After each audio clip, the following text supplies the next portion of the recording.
எளிமையான திருக்குறள். குறள் 398.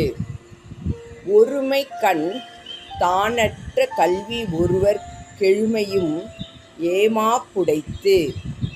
ஒருமைக்கண் தானற்ற கல்வி ஒருவர் கெழுமையும் ஏமாப்புடைத்து.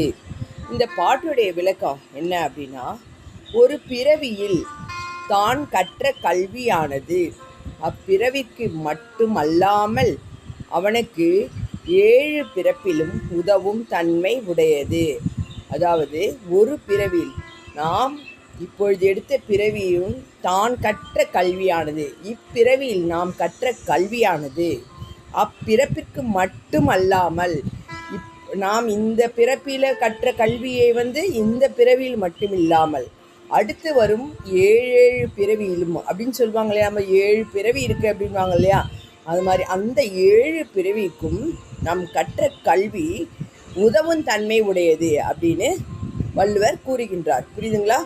ஒரு பிறவியில் தான் கற்ற கல்வியானது அப்பிறப்பிற்கு மட்டுமல்லாமல் அவனுக்கு 7 பிறப்பிலும் உதவும் தன்மை உடையது.